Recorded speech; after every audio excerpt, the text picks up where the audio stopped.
Welcome to the George Droid commercial. But first, what is George Droid? George Droid is the ultimate fusion of man and machine. Once a man, now reborn through the power of Nigalink AI and the unstoppable Fentractor. In the pursuit of transcending human mortality, Nigalink scientists took on the impossible, breathing life into the lifeless. Using state-of-the-art cybernetic engineering and advanced AI integration, George Droid was forged. George Droid is not just a product, he's a statement. George Droid, reborn for tomorrow. Order now. Own evolution. Hey, guess what? Looks like Tulsi Gabbard and RFK are going to be confirmed because they just passed. They just got passed out of committee. Isn't that something? Mm-hmm. Tulsi Gabbard and RFK Jr. on Tuesday cleared crucial hurdles toward winning Senate confirmation, handing President Trump a key win as he looks for an early display of loyalty from GOP lawmakers. Gabbard and Kennedy overcame high-stakes committee votes that went down to the wire in their bids to lead the U.S. intelligence apparatus and the Department of Health and Human Services, respectively. Skeptical Republicans on each committee made the decision to back them in the final days before the votes after Trump officials, including Vice President Vance and other GOP leaders, cajoled them into maintaining an unblemished slate of nominees who have gone through the committee process. How the process played out underscores how many Republicans are of incurring Trump's wrath only weeks into his administration.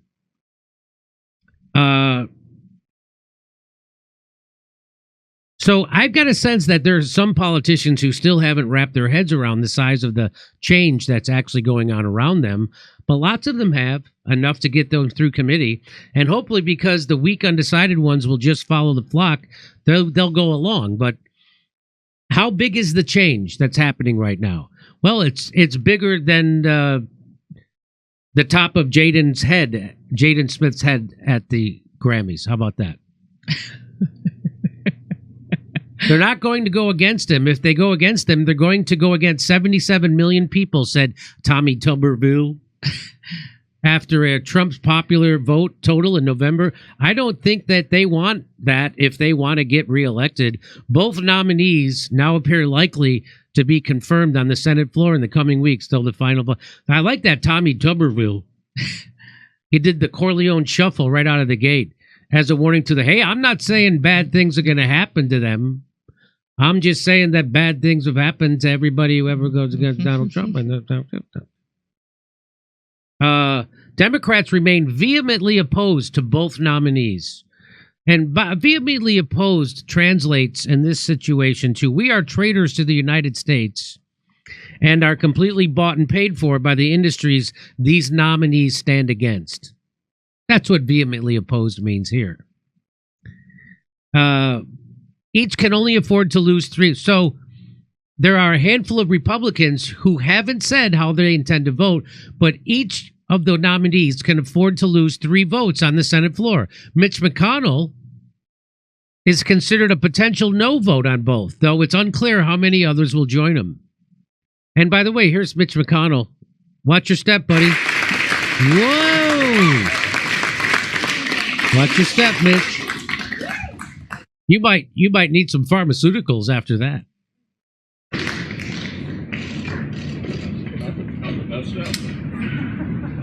I mean, Joe Biden is his trainer, so yes. Senator Todd Young, an ex-Marine intelligence officer, appeared irked while the former Hawaiian congressman refused to say whether National Security Agency whistleblower Edward Snowden is a traitor. And Senator Susan Collins of Maine had last week indicated she was concerned about Gabbard's views on government surveillance. Really? That's what you're concerned about? But by Monday, top Republicans were optimistic Gabbard would advance out of committee.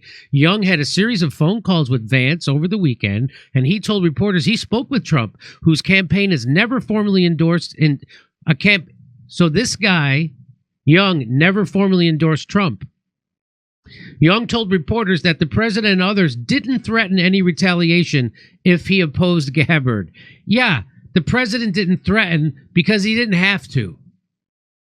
Well, okay. He's not going to come out and say that part. He's not that stupid, but what he did was demonstrate that he absolutely will do something to you, and at such a speed that you can't delete your files fast enough to deal with it. That's what Trump's doing. So this is what American intelligence officers around the globe deserve our respect and support. I appreciate Tulsi Gabbard's engagement with me on a variety of issues to ensure that our intelligence professionals will be supported and policymakers will receive unbiased information under her leadership. I have done what the framers envisioned for our senators to do, use the cumulative process to seek consultative process to seek firm commitments. In this case, commitments that will advance our national security, which is my top priority as a former Marine Corps intelligence officer. Having now secured these commitments, I will support Tulsi's nomination and look forward. Translation, I'm scared what Trump's going to do to me. That's what that means. Never an intimidation, Young told reporter. There was never an intimidation that there would be a problem. Okay. I bet there was. Bill Cassidy, like young Bill Cassidy of Louisiana, the final swing vote on Kennedy, also said he received last-minute assurances before casting the deciding vote in the Finance Committee. My expectations that we could have a great working relationship to make America healthy again is the basis of my support, Cassidy said on the Senate floor. Yeah, it certainly wasn't a threat from Donald Trump. Among other commitments, Cassidy said Kennedy and Trump administration pledged they would not dismantle the federal vaccine safety system and maintain a close relationship with Congress to conduct oversight. The senator said Kennedy has promised to speak with Cassidy multiple times a month. Asked for Cassidy's input on hiring decisions at HHS. Work within current vaccine approval and safety monitoring systems and not establish parallel systems. Uphold the CDC's Vaccine Advisory Committee recommendations, not remove statements on CDC's website pointing out that vaccines do not cause autism. So that's what he's saying. He's saying RFK is not going to remove those statements.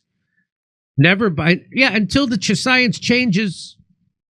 Never bypass Congress, appear before the Senate's Health Committee on a quarterly basis, allow the Health Committee chair to choose a representative on any board or commission formed to review vaccine safety, and provide a 30-day notice to the Health Committee if the Health and Human Services want to change vaccine safety monitoring program. So basically, RFK's going to be able to do whatever he wants. Just give us 30 days notice, okay? So now this guy, this Cassidy, can go back and say, look at all these things I got for it. But if you notice at the bottom, all he has to do is give me 30-day notice to tell me he's going to do something. And then do it. That's it. So as a result, the longtime anti-vaccine activist is now on a glide path to running the nation's health agencies. Nominees can lose 3 Republicans on the floor if every Democrat votes no. The pressure campaign to convince Cassidy came after the Louisiana senator was openly wrestling with whether to support Kennedy. During hearings last week, Cassidy grilled Kennedy about his repeated assertions falsely linking vaccines to autism. This is from The Hill, just so you know. Kennedy wouldn't not renounce his claims, which led Cassidy to speak with him multiple times over the weekend and as recently as Tuesday. Cassidy on Tuesday said he was flooded with calls from Kennedy supporters. Cassidy was also lobbied by J.D. Vance throughout the weekend, including on Tuesday morning, just ahead of the vote. The Louisiana Republicans' handling of the Kennedy situation was seemingly driven by politics as well as his commitment to medicine. Okay, I don't even need to read the rest of this. So that's good news. Tulsi and RFK looks like they're on their way to getting confirmed. Yay. Yay. That's good. Are they flawed people? Yes. Did the senators oppose them on the things they did wrong? No. They opposed them on the things they got right. They opposed Tulsi for telling the truth about Syria. They opposed her for telling the truth about regime change wars. They opposed Tulsi when she told us that the CIA was lying to us. That's what they opposed her on. They didn't oppose her on they didn't oppose her on her flip-flopping on Israel. They didn't oppose her on any supporting the drone war. They didn't oppose her on the things they should have. They opposed her on the things she was right about. Over, Steph. All right. South Cal, LOL, Steph, IOMW. I'm going to use that. To me, it's just self-entertainment. Oh, let's see. Hannah, sir, this is an interesting comment. Why do you preach that right and left stop bickering? I don't know when the show's ever preached that. And then what I have preached, back to Jimmy. What I have preached is that they want us divided. They want us fighting each other over cultural issues and bathrooms and racism and gender-affirming care and sexism and all that stuff. So we don't come together economically and with people we have a shared economic interest. So it's a mistake to keep fighting amongst ourselves. I'll say that, and I'll say it again. Over, Steph. Love it, Jimmy. Okay. Nate from that one place. So Trump sent 2,000 bombs to Israel. Harris fucking helped demolish Gaza. And Trump's coming to rebuild it. Just looks like 2 peas in a pod to me. 20 buildings demolished in West Bank, too. All right, hold on. Keep that one. Okay. Don't go away. Hold on. Okay. Got that. Thank you. All right. El Cazador. JD, looking at your website, I cannot find the tickets for your Aussie tour. They haven't come out yet. We haven't organized it. No. We are working on it.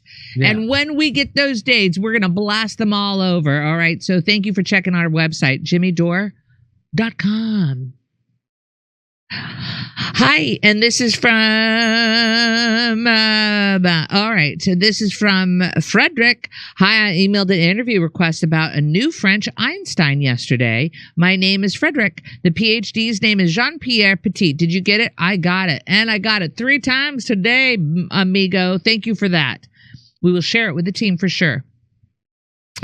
Being ultra-obedient to Israel may be a ploy by Trump to ensure RFK Jr., Tulsi, and Patel get confirmed. After that, I hope against hope that Trump will reduce his support of Zionism at least a little. Thank you for that, Sparky. President Trump thinks rare earth is what made Ukraine the breadbasket of Europe. Sparky. Crystal, working on pressuring Trump, started a show. Find me on YouTube at American Woman 2025 and tag him on X. We can pressure him together. MAGA for Palestine. And yes, Trump is the lesser evil. Love you all. We'll love right back at you. And that's at American Woman 2025. Okay. Thank you, Crystal. Much appreciated. Crumbs they're tossing to the people to distract them from the Great Reset? ? Hannah, sir. Do this one. Oh, okay, I read that one. Sparky, I read that one already. Hold on, got a couple that just came in. Why is no one talking about the U.S. flag on government websites has only 9 stars? I don't know. Thank you for that. That was from D. Hannah, sir, thanks for misrepresenting my question. You got it, Hannah, sir. My pleasure. My pleasure. So, all right. Back to Jimmy.